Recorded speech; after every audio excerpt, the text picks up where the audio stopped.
Hello बच्चों, आज हम डिस्कस करने जा रहे हैं first year new book topic 2.8 elastic collision one dimension. ये पिछले लेक्चर की कंटिन्यूटी है। आज के लेक्चर में हम फाइंड आउट करेंगे एक्सप्रेशन फॉर फाइनल वेलोसिटी। इसके कोलिनियन के बाद बॉडी की फाइनल वेलोसिटी क्या होती है, दोनों बॉडीज की। तो लेक्चर को स्टार्ट करते हैं। Welcome your on physics of and I am your mentor Jain Shabir. Lecture को स्टार्ट करते हैं। Elastic collision one dimension. देखो, पिछले लेक्चर में हमने एक कंजर्वेशन ऑफ मोमेंटम की इक्वेशन देखी। हमने कहा था अगर मोमेंटम कंजर्व है तो टोटल मोमेंटम बिफोर क्लीन और टोटल मोमेंटम आफ्टर क्लीन बराबर होगा। और वहां से हमने ये इक्वेशन को रीअरेंज करने के बाद ये इक्वेशन हमने जैसी वो गेट की। उसके बाद कंजर्वेशन ऑफ काइनेटिक एनर्जी। अब मैं बात कर रहा हूँ इलास्टिक कोलिनियन की। तो इलास्टिक कोलिनियन में तुम लोगों को पता है जो काइनेटिक एनर्जी है वो बॉडी की कंजर्व रहती है कि कोलिनियन के बाद काइनेटिक एनर्जी लॉस नहीं होती। तो इसका मतलब काइनेटिक एनर्जी बिफोर क्लीन और काइनेटिक एनर्जी आफ्टर क्लीन बराबर होगी। तो वहां से हमने ये इक्वेशन को डेवलप किया। बड़ा सिंपल था। जहां पे बिफोर क्लीन वाली इक्वेशन आ गई, वहां पे आफ्टर क्लीन वाली इक्वेशन आ गई। थोड़ा सा रीअरेंज किया तो ये मेरे पास इक्वेशन बन गई। ये दो इक्वेशंस बन गई। जब इन दोनों इक्वेशंस को ड्राइव कराया तो मेरे पास इक्वेशन 2 को इक्वेशन 1 पे डिवाइड करवाया तो मेरे पास ये थर्ड इक्वेशन मेरे पास बन गई।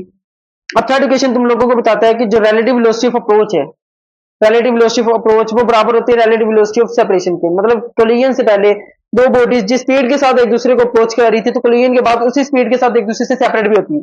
समझ बात, अगर 20 मीटर पर सेकंड के साथ एक दूसरे की तरफ आ रही थी दोनों बॉडीज, तो कोलिजन के बाद 20 मीटर पर सेकंड के साथ एक दूसरे से दूर जाएंगे। नेगेटिव साइन ये बताता है कि सेपरेट हो रही है।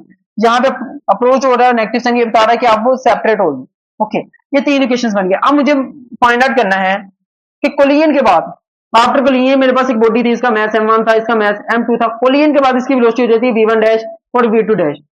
अगर मुझे इनिशियल वेलोसिटी v1 बताओ और बॉडी ऑफ मास m1 और initial velocity of body having mass m2, उसकी इनिशियल वेलोसिटी यानी दोनों बॉडीज की इनिशियल वेलोसिटी मुझे बताओ। कोलिजन से पहले दोनों बॉडीज की जो वेलोसिटी है और इन दोनों बॉडीज के मैसेज मुझे बताओ, m1 और m2 मुझे बताओ। तो क्या ये मैं फाइंड आउट कर सकता हूँ कि कोलिजन के बाद इस m1 बॉडी की वेलोसिटी क्या होगी और कोलिजन के बाद इस m2 बॉडी की वेलोसिटी क्या होगी। मुझे इनफैक्ट ये दो जो से इन वेलोसिटीज का एक्सप्रेशन फाइंड आउट करना है। तो वही है नेक्स्ट हेडिंग के expression for final velocity. Final velocity से मेरी मुराद वेलोसिटी आफ्टर कोलिजन, कोलिजन के बाद जो वेलोसिटी होगी।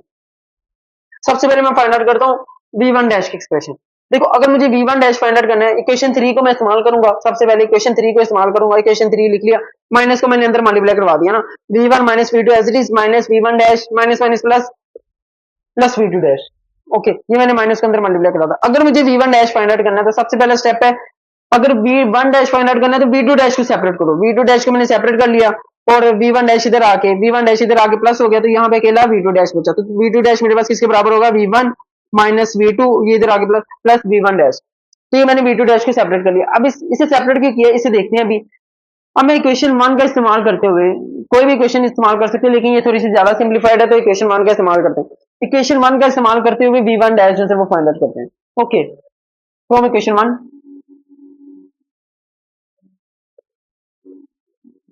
1 के m1 v1 minus v1 dash m2। अब v2 डैश की यहाँ पे मैं वैल्यू सिंपली पुट कर रहा हूँ, v1 minus v2 plus v1 dash minus v2। अब देख रहे हो ऊपर वाली टर्म में v2 डैश मुकम्मल तौर पे खत्म हो गया। मेरे पास सिर्फ एक का नाउन है v1 डैश, तो v1 डैश में सिंपली यहां से फाइंड आउट कर लूंगा।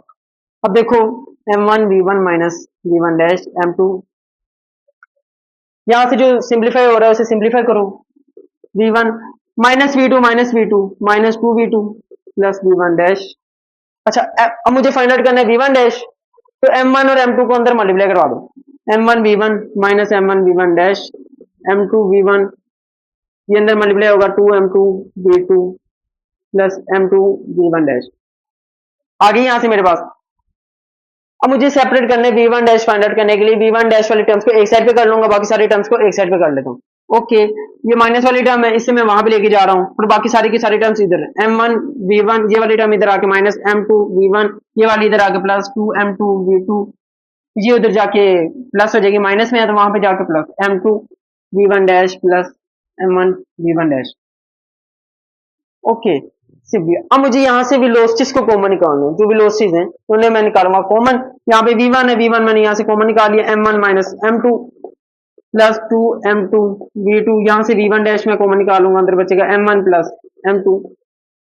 ओके, यहाँ से v1 डैश आ गया मेरे पास common. v1 dash find out करने के लिए इसे मैं नीचे लाके डिवाइड करा दूंगा, तो v1 डैश विल बी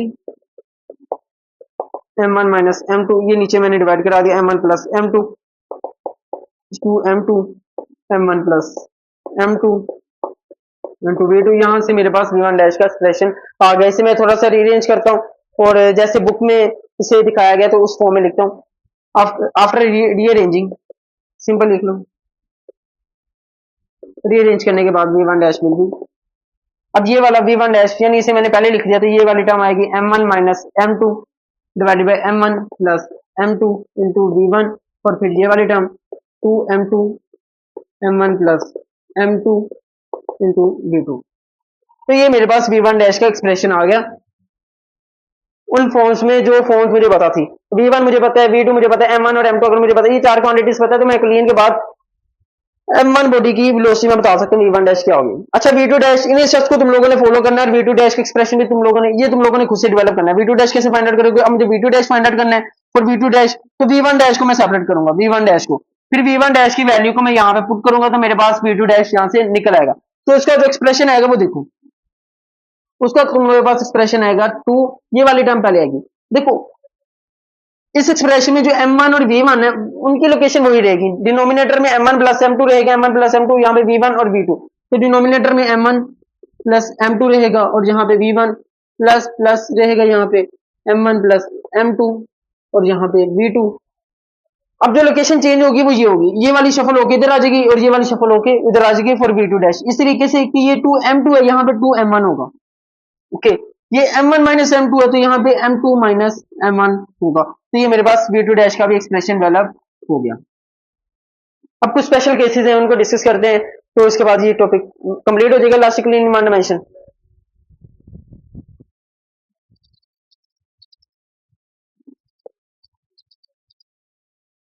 तो सबसे पहले ये फॉर्मूला को मैं यहाँ पे लिख लेता हूँ, v1 डैश, v1 डैश का फॉर्मूला क्या होगा? नीचे m1 प्लस m2, यहाँ पे v1 प्लस, यहाँ पे m1 प्लस m2, यहाँ पे v2, ऊपर आएगा ये v1 है तो m1, v1 है तो m1 वाली टर्म पहले, और फिर यहाँ पे सिंपली m2 और यहाँ पे 2m2, v2 dash m1 plus m2 v1, m1 plus m2 यहाँ पे v2। ओके, ये 2m2 यहाँ पे 2m1 लिखूंगा, ये और m2 माइनस m1, v1 थी तो m1 माइनस m2, v2 है तो m2 माइनस m1, और ये 2m2 है तो यहाँ पे 2m1, सिंपली तो शफल किया, रीअरेंजमेंट को शफल किया। ये लिख ली, इसे फिर मैं अरेंज कर देता हूँ। स्पेशल केसेस है कुछ, उनको डिस्कस करते हैं। स्पेशल केस, पहला स्पेशल केस है केस वन। केस वन है, अगर मेरे पास m1 m2 के बराबर हो, अगर मेरे पास दो बॉडी जो कि एक दूसरे के साथ कोलाइड करें, इन दोनों के मैसेज एक दूसरे के साथ बराबर हैं, तो उस सूरत में मेरे पास फाइनल वेलोसिटी क्या होगी दोनों बॉडीज की? तो केस ये मेरे पास है बॉडी m1, ये मेरे पास बॉडी m2। ओके, और इनिशियल वेलोसिटी इसकी v1, इसकी इनिशियल वेलोसिटी v2, इस तरीके से कि m1 m2 के साथ बराबर है। तो मुझे बताना है कि कोलिजन के बाद इन दोनों बॉडीज की फाइनल वेलोसिटी क्या होगी? v1 डैश और v2 डैश मुझे फाइंड आउट करना है कि v1 डैश क्या होगी और v2 डैश की क्या होगी। एरो अभी मैं रहने देता हूँ क्योंकि ये तो एट द एंड रिजल्ट बताएगा कि बॉडी किस तरह मूव कर रही है। तो बहरहाल v1 डैश फाइंड आउट करना है और v2 डैश फाइंड आउट करना है। अगर m1 m2 के साथ बराबर है, m1 m2 के बराबर है, तो किसी एक को, आइदर m1 को मैं m2 के साथ रिप्लेस कर देता हूँ या m2 को m1 के साथ रिप्लेस कर देता हूँ, किसी एक क्वांटिटी को दूसरे के साथ मैं रिप्लेस कर देता हूँ, उससे क्या होगा? v1 डैश मेरे पास आ जाएगा और अल्टीमेटली v2 डैश में। v1 डैश फाइंड आउट करने के लिए रिप्लेस कर देता हूँ m1 को, m1 की जगह मैं लिख रहा हूँ m2, जहां जहां m1 है उसकी जगह मैं लिख रहा हूँ m2, m2 माइनस m2। तो देखते हैं क्या होगा velocity, m2 plus m2, m2 को m2 ही रहने दो, लेकिन m1 की जगह m2 लिख दो, ये तो ओके। m2 माइनस m2, यहाँ पे v1 आएगा, m2 माइनस m2 जीरो, तो ये जीरो किसी चीज के साथ मल्टीप्लाई हो वो तो पूरी की पूरी क्वांटिटी को जीरो कर देगा, तो ये मेरे पास यहाँ पे क्वांटिटी निकल गई, ये जीरो होगी, यहाँ पे बचेगी v1 dash will be 2m2, m2 plus m2 2m2 into v2, 2m2 से कैंसिल, तो v1 डैश की वेलोसिटी होगी v2। यानी जो पहले v2 वेलोसिटी है कोलिजन के बाद जो मैस 1 की वेलोसिटी है वो v2 हो जाएगी। v1 डैश किसके बराबर होगी? v2। लेट्स सपोज अगर ये 30 मीटर पर सेकंड है ना, तो कोलिजन के बाद ये जो पहले वाली बॉडी है ना, इसकी वेलोसिटी 30 मीटर पर सेकंड हो जाएगी, समझ रहे हो? तो अगर ये 30 मीटर पर सेकंड होगी तो मैस 2 की वेलोसिटी, जो कोलिजन के बाद जो मैस 2 है उसकी वेलोसिटी क्या होगी? उसकी वेलोसिटी यहां से मुझे जो समझ लगती है वो v1 होनी चाहिए। मतलब अगर ये 30 मीटर पर सेकंड है m2, तो m1 30 मीटर पर सेकंड हो जाएगी कोलिजन के बाद, और m1 की जो पहली वेलोसिटी अगर वो 50 मीटर पर सेकंड है तो कोलिजन के बाद ये वेलोसिटी m2 की हो जाएगी, m2 की v2 डैश क्या होगी 50 मीटर पर सेकंड। ये ऐसा होना चाहिए, मैं देखूं अभी मैथमेटिकली इसे मैंने प्रूव नहीं किया, लेकिन अभी ये मैंने देख लिया कि m1 की बॉडी की जो वेलोसिटी है कोलिजन के बाद m2 की बॉडी की जो वेलोसिटी थी वो हो जाएगी। अगर m2 की बॉडी की वेलोसिटी 30 मीटर पर सेकंड है तो कोलिजन के बाद m1 की वेलोसिटी 30 मीटर पर सेकंड हो जाएगी। ओके, यानी वेलोसिटीज क्या हो जाएंगी, एक्सचेंज हो जाएंगी, इंटरचेंज हो जाएंगी। जो m2 की वेलोसिटी वो m1 की हो जाएगी कोलिजन के बाद, और जो m1 की वेलोसिटी कोलिजन के बाद वो m2 की हो जाएगी। तो वेलोसिटीज क्या हो जाएंगी, एक्सचेंज हो जाएंगी। इसे मैं दोबारा बताता हूँ, 1 मिनट। v2 डैश मुझे फाइंड आउट करना है। अगेन m1 की जगह m2 लिख लो, m2 plus m2 v1 plus m2 minus m2 v2 plus m2 v2। अब again m2 minus m2 zero, zero को किसी चीज से डिवाइड कराओ जीरो, फिर जीरो को किसी चीज के साथ मल्टीप्लाई कराओ तो ये जीरो ही रहेगा, ये पूरी की पूरी एंटिटी क्या आ जाएगी, जीरो। यहाँ पे क्या बचेगा, v2 डैश में 2m2 m2 plus m2 2m2 into v1 2m2 2m2 से cancel, v2 dash will be v1। तो v2 डैश की वेलोसिटी क्या होगी, v2 डैश वेलोसिटी क्या होगी जो v1 थी। मतलब मैं सिंपली यहाँ पे बता रहा हूँ, ये m1 है, ये m2 है, इसकी वेलोसिटी 50 मीटर पर सेकंड, इसकी वेलोसिटी लेट्स गो 30 मीटर पर सेकंड, कोलाइड होंगी तो कोलिजन के बाद जो m1 की वेलोसिटी वो 30 मीटर पर सेकंड होगी और m2 की वेलोसिटी 50 मीटर पर सेकंड हो जाएगी अगर दोनों मैसेज बराबर हैं। तो क्या होंगी, वेलोसिटी एक्सचेंज हो जाएगी, v2 डैश v1 के बराबर होगी, वेलोसिटी एक्सचेंज होगी, और v1 डैश v2 के बराबर होगी। अब केस 2 है, केस 2 इसकी एक बेहतरीन एग्जांपल है बिलियर्ड। बिलियर्ड में क्या आता है, बिलियर्ड बॉल में क्या आता है, ये मेरे पास एक मैच है m2, ये मैच है m1, ये रुका हुआ है मैच। अगर ये मैच रुका हुआ है तो और जब ये स्ट्राइक इसके साथ जाके स्ट्राइक करेगा, ये वाली बॉडी किसी खास वेलोसिटी के साथ इसे जाके स्ट्राइक करेगी, तो ये वाली जो पहले वाली बॉडी वो रुक जाती है और ये जो दूसरी वाली बॉडी है ये सेम वेलोसिटी के साथ आगे मूव करने लग पड़ती है m2। तो इसका क्या मतलब होता है, मतलब क्या हुआ, वेलोसिटी क्या होगी, एक्सचेंज होगी। जो रुकी हुई थी वो चलने लग पड़ी और जो चल रही थी वो रुक गई, वेलोसिटी क्या होगी, एक्सचेंज होगी अगर दोनों मैसेज बराबर हैं। तो बिलियर्ड बॉल में तुम लोग देखो। ओके, केस 2 कुछ इसी टाइप का है, वो देखो केस 2 क्या है। केस 2 है, अगर m1 m2 के बराबर है लेकिन जो मेरे पास दूसरी वाली बॉडी है ना वो रुकी है, इसकी वेलोसिटी जीरो, v2 मेरे पास जीरो। अभी बिलियर्ड बॉल में देखा पहले वाली मूव करी, दूसरी वाली रुकी है, तो यही केस है। उस सूरत में क्या होगा, अगर देखो मैसेज बराबर है तो वेलोसिटीज एक्सचेंज होनी चाहिए, यानी जो v2 डैश है वो v1 के बराबर होनी चाहिए और v1 डैश v2 के बराबर होनी चाहिए, वेलोसिटीज एक्सचेंज हो जानी चाहिए। अगर ऐसा है, मैथमेटिकली भी देख लेते हैं, लेकिन लॉजिक तो अभी हमने पीछे देखा तो लॉजिक तो यही कहती है कि वेलोसिटीज एक्सचेंज हो जानी चाहिए। अगर ऐसा है तो v2 तो मेरे पास है जीरो, तो v1 डैश क्या होगी, जीरो हो जाएगी, v1 डैश जीरो और v2 मेरे पास सिंपली v1 के बराबर हो जाएगी। मतलब कोलिजन के बाद जो दूसरी बॉडी है उसकी वेलोसिटी v1 हो जाएगी और कोलिजन के बाद जो पहली बॉडी है उसकी वेलोसिटी जीरो हो जाएगी। ओके, अब मैथमेटिकली इसे देखते हैं। मैथमेटिकली फॉर्मूला वो है, v1 डैश मुझे फाइंड आउट करना है। v1 डैश में अगेन दोनों मैसेज बराबर हैं और v2 मेरे पास जीरो है, v2 मेरे पास जीरो है। तो वैसे देखो अगर दोनों मैसेज बराबर हैं तो m1 की जगह लिखूंगा m2 माइनस m2 जीरो, तो ये पूरी की पूरी क्वांटिटी क्या आ जाएगी, जीरो।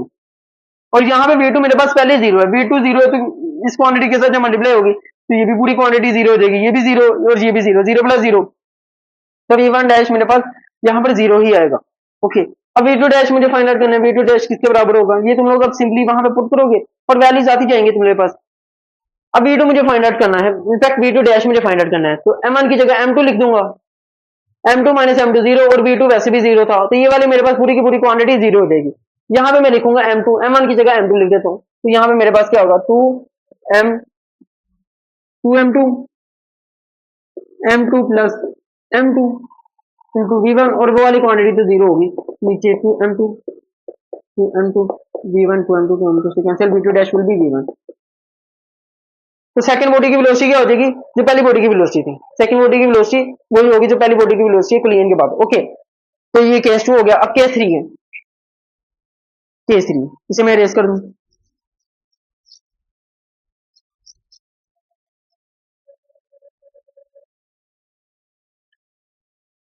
केस 3। केस 3 है कि अगर मेरे पास जो सेकंड बॉडी है उसका मैस फार फार ग्रेटर देन है फर्स्ट बॉडी से, और ये कि जो सेकंड बॉडी है उसकी वेलोसिटी भी जीरो है, वो रुकी भी हुई है। ऐसे समझ लो कि एक मेरे पास ट्रक है, सेकंड बॉडी है मेरे पास, लेट्स सपोज ट्रक वो रुका हुआ है और यहाँ से पहली बॉडी आती है मेरे पास जिसका मैस कम है m2 फार फार ग्रेटर देन है m1 से, और v2 मेरे पास जीरो, ये रुका हुआ है। ये खास वेलोसिटी v1 के साथ ये बाइसाइकिल है, मान लेट्स सपोज मेरे पास बाइसाइकिल है, ये ट्रक है। जब ये बाइसाइकिल इस ट्रक को हिट करेगा तो मुझे बताओ बाइसाइकिल के हिट करने से ट्रक की बॉडी की वेलोसिटी में, ट्रक की वेलोसिटी में कोई फर्क आएगा, कोई अंतर आएगा? मुझे बताओ, बाइसाइकिल ने जाकर ट्रक को हिट किया है तो ट्रक की वेलोसिटी में तो कोई चेंज नहीं आना चाहिए। अगर ट्रक रुका हुआ है तो मेरे ख्याल से तब कोलिजन के बाद भी रुका ही रहेगा, मुझे ऐसे समझ लगती है। और अगर ये इलास्टिक कोलिजन है, इलास्टिक कोलिजन में क्या होता है, काइनेटिक एनर्जी कंजर्व रहती है, जो बॉडी की पहले काइनेटिक एनर्जी होती है वही बाद में वही काइनेटिक एनर्जी होती है, मतलब सेम सेम हाइट पे और सेम पोजीशन पे वो बाउंस बैक करते हैं। तो इसका मतलब है जब M1 इसके साथ हिट करेगा ये तो नहीं हिलने वाला, ट्रक तो नहीं हिलने वाला। इनफैक्ट क्या होगा, M1 नहीं उसी वेलोसिटी के साथ, जिस वेलोसिटी के साथ इसने इसे हिट किया उसी वेलोसिटी के साथ ये वापस बाउंस बैक भी होगी M1, मुझे ऐसा लगता है। टॉपिक को समझ के तो ऐसे ही लगता है ना। तो जिस वेलोसिटी के साथ गया अगर kinetic energy conserve elastic collision है तो उसी वेलोसिटी के साथ ये M1 मैस को वापस नहीं आना चाहिए, इसके अपनी वेलोसिटी में कोई चेंज नहीं होना चाहिए। तो देखते हैं, होप कि क्वेश्चंस में यही रिजल्ट जो से वो निकाल के थे। अगर M1 M2 से बल्कि M2 M1 से बहुत ग्रेटर है तो मैं M1 को निगलेक्ट कर सकता हूँ, since M2 is far far greater than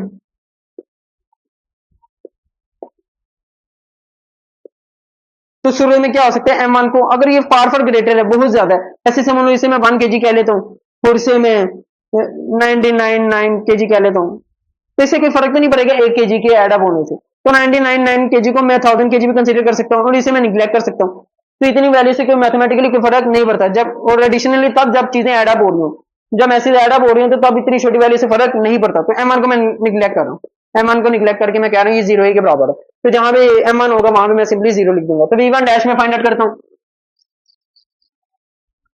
V1 dash will be M1 की जगह 0 0 minus M2, okay, again M1 की जगह 0 plus M2, okay, V1, okay, V1 dash find out कर रहा हूँ, 2 M2 V1 की M1 की जगह 0 प्लस M2 और V2, V1 dash will be minus M2 minus नीचे M2 as it is plus 2 M2 नीचे M2 V2। अब V2 मेरे पास 0 है, V2 मेरे पास 0 है, जो सेकंड बॉडी में रुकी है, अगर V2 मेरे पास 0 है तो ये पूरी की पूरी एंटिटी 0 हो जाएगी। इससे पहले 0 कर देना चाहिए था, लेकिन बहरहाल ये तो एंटिटी होगी 0, M2 M2 से cancel, V1 dash will be minus V1। V1 dash जो पहली बॉडी की वेलोसिटी कोलिजन के बाद वही वेलोसिटी होगी जो उसकी इनिशियली जो वेलोसिटी थी, कोलिजन के बाद भी वही वेलोसिटी होगी, बस माइनस साइन ये बताता है कि इनिशियली अगर वो इस डायरेक्शन में मूव कर रही थी तो कोलिजन के बाद उल्टा डायरेक्शन में, उल्टी डायरेक्शन में वो मूव करने लग पड़ेगी, लेकिन सेम वेलोसिटी के साथ। तो V1 डैश V1 नहीं के बराबर होगी लेकिन नेगेटिव, इनिशियली V1 इस डायरेक्शन में, नेगेटिव V1 बताता है कि इसकी डायरेक्शन ऑपोजिट होगी लेकिन मैग्नीट्यूड वही होगा। Okay, V2 dash find out करते हैं। V2 डैश अभी मैंने बोला कि ट्रक बाइसाइकिल के हिट करने से ट्रक की अपनी वेलोसिटी में कोई फर्क नहीं आना चाहिए, मैथमेटिकली देखते हैं। V2 डैश फाइंड आउट करना है, M1 मेरे पास 0 है, M1 मेरे पास 0 है, अगर ये M1 0 है, 0 इंटू समथिंग विल बी 0 और पूरी एंटिटी क्या आ जाएगी 0, ये तो होगी 0 और यहाँ पे 0 में बाकी जगह पे मैं 0 पुट कर देता हूँ। और V2 तो मेरे पास पहले 0 है, अगर V2 0 है तो ये भी एंटिटी 0 और यहाँ पे M1 0 है, तो V2 डैश मेरे पास 0 वेलोसिटी होगी, मतलब अगर इनिशियली रुकी है तो कोलिजन के बाद वो सेकंड बॉडी फिर भी रुकी ही रहेगी। ओके, आखिरी केस है केस नंबर 4, केस नंबर 4 और इसके बाद ये टॉपिक एंड हो जाएगा। 4 केस 4, केस 4 है मेरे पास, उल्टा कर देते हैं। अगर मेरे पास M1 फार फार ग्रेटर देन है M2 से और ये कि जो सेकंड बॉडी है वो रुकी है M1, ट्रक आके बाइसाइकिल को हिट करती है और बाइसाइकिल अभी रुकी है, बाइसाइकिल रुकी, ट्रक ने आके बाइसाइकिल को हिट किया।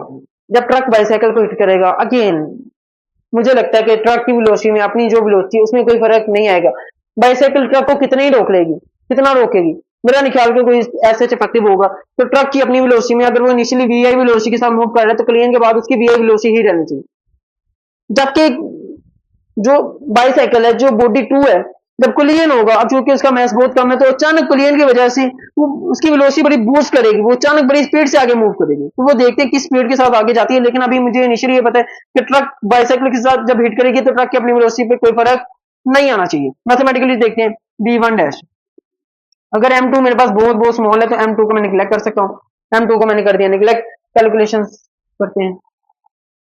V1 dash will be, M2 मेरे पास है निगलेक्ट किया हुआ, अगर M2 मेरे पास निगलेक्ट है तो यहाँ से ये वाली टर्म तो मेरे पास निकल गई, 0 को किसी चीज के साथ मल्टीप्लाई कराऊंगा, वैसे भी V2 भी 0 है तो 0 को किसी चीज के साथ मल्टीप्लाई कराऊंगा ये 0 रहेगी, और यहाँ पे M2 को मैंने निगलेक्ट करवा दिया, M1 माइनस 0 तो इससे फर्क नहीं पड़ेगा, नीचे भी M1 प्लस 0 तो इससे भी फर्क नहीं पड़ेगा, V1 और बाकी टर्म तो वैसे ही 0 होगी, M1 से कैंसिल, तो V1 डैश v1 के बराबर है। कोलिजन के बाद जो बॉडी की वेलोसिटी वही होगी जो इनिशियली बॉडी की वेलोसिटी थी, जिस स्पीड के साथ मूव कर रही थी कोलिजन के बाद भी उसी वेलोसिटी के साथ मूव करती रहेगी। इस केस में ये पता चला रिजल्ट। और केस 4 का v2 डैश फाइंड आउट करते हैं। सेकंड बॉडी की वेलोसिटी बाइसाइकिल पे क्या इफेक्ट होगा वो देखें। v2 डैश v2 डैश, अब देखो v2 तो मैंने निगलेक्ट किया, v2 तो मेरे पास जो बाइसाइकिल है इनिशियली जीरो पे है, उसकी वेलोसिटी जीरो है रुकी है, तो ये वाले टर्म तो जीरो होगी मेरे पास। और यहाँ से m2 को मैंने निगलेक्ट किया हुआ है, m2 यहाँ पे मेरे पास जीरो होगी, तो बचेगा क्या 2m1 नीचे m1 प्लस जीरो, तो फर्क नहीं पड़ेगा इंटू v1, और ये बाकी वैसे सारे के सारे टर्म जीरो हो गए क्योंकि इनिशियली बाइसाइकिल रुकी थी, जो सेकंड बॉडी की वेलोसिटी थी वो जीरो थी। m1 से cancel, v2 dash will be double of v1। जो सेकंड बॉडी है वो डबल स्पीड के साथ मूव करने लग पड़ेगी जो कि इनिशियली फर्स्ट बॉडी की स्पीड थी। मतलब लेट्स सपोज अगर ये ट्रक 20 मीटर पर सेकंड के साथ आ रहा है और जब ये बाइसाइकिल को हिट करेगा तो कोलिजन के बाद ये जो बाइसाइकिल है ये इस वेलोसिटी की डबल स्पीड से मूव करने लग पड़ेगी। मतलब ये 40 मीटर पर सेकंड के साथ मूव करने लग पड़ेगी। इनिशियली जब ट्रक ने जाके बाइसाइकिल हिट किया तो बाइसाइकिल डबल स्पीड के साथ जो इनिशियली पहली बॉडी की जो वेलोसिटी थी उससे डबल वेलोसिटी के साथ मूव करने लग पड़ेगी। तो यही मुझे भी यही लगता था कि वो बूस्ट करेगी इसकी वेलोसिटी कोलिजन की बात थी कि उसका मास बहुत ज्यादा कम है और इनिशियली हाई मोमेंटम वाली बॉडी आके हिट कर रही है, तो बूस्ट तो करनी चाहिए वेलोसिटी।